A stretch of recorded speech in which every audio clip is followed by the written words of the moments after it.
มีเด็กหญิงคนหนึ่งเกิดในครอบครัวที่ทุกข์ยากอาศัยอยู่กับแม่เพียง2 คนอาชีพหลักแม่นเฮ็ดสวนมีสิ่งหนึ่งที่ลาวซังที่สุดในชีวิตนั่นก็คือความทุกข์จนแต่ละมื้อลาวต้องเฮ็ดเวียกอย่างหนักเพื่อหาเลี้ยงครอบครัวและย้อนความทุกข์เฮ็ดให้ลาวบ่มีโอกาสได้เรียนหนังสือบ่มีเงินซื้อสิ่งที่ต้องการบ่มีโอกาสได้นุ่งเครื่องงามๆบ่มีเครื่องใช้แพงๆคือคนอื่น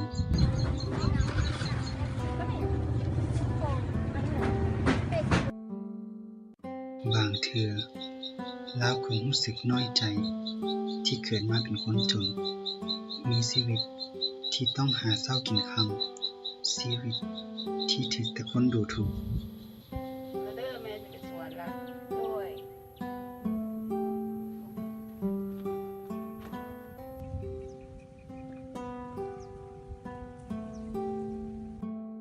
ชีวิตที่อยู่ภายใต้ความทุกข์ยากเฮ็ดให้ลาวรู้สึกเหนื่อยท้อและเบื่อชีวิตแบบนี้ที่สุดมันเฮ็ดให้ลาวบ่มีความสุขเลยลาวคิดว่าถ้าลาวได้เกิดมาเป็นคนรวยมีเงินหลายๆมีเครื่องใช้แพงๆคือคนอื่นมันคงจะเฮ็ดให้ลาวมีความสุขหลายกว่านี้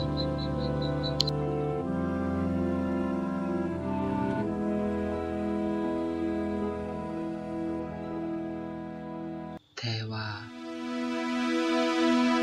ลาวเห็นคนคนหนึ่งนั่นคือแม่ของลาวเกิดคำถามว่าเป็นหยังแม่ต้องทนเฮ็ดเวียกทุกอย่างภายใต้ความทุกข์ยากลำบากและลาวก็ได้ค้นพบว่าแม่ได้พบความทุกข์ยากกว่าลาวหลายเท่าแต่แม่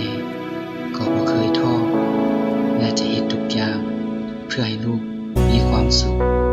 และคนคนนั้นเฮ็ดให้ลาวค้นพบความสุขที่แท้จริงว่าความสุขอาจบ่ได้เกิดจากเงินคำเครื่องใช้และสิ่งของต่างๆแท้จริงแล้วความสุขมันอาจอยู่ภายใต้ความทุกข์ซึ่งมันก็คือความหักที่ลาวได้จากแม่ของลาวถึงมันจะบ่มีราคาแต่มันก็คือความสุขที่สุดของลาวคนเฮาทุกคนถึงบ่สามารถเลือกเกิดได้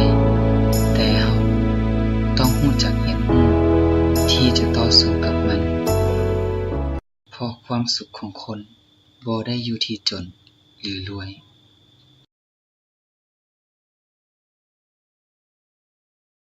ลูกกันดีๆคือจังว่าแล้วยางมาเขากำลังจัดห้านี่คือจังแบ่งผักในนาแล้วว่าผักซอยแดงแล้วพอต้องถามแล้วว่าผักยังไงมันต้องออกไม่จำว่าเอาแต่งกันก็ได้นะบ่เห็นหรอก มันพวกนี้เนาะมาแต่งขายเท่าไหร่ทงละ5,000เอาซอยผงนึงซะแม่ค้าซื้อของผมซอยแดง มื้อเท่าไหร่ล่ะ มื้อละ20,000พอซื้อได้แต่15,000เจ้าจะขายบ่โดยขาย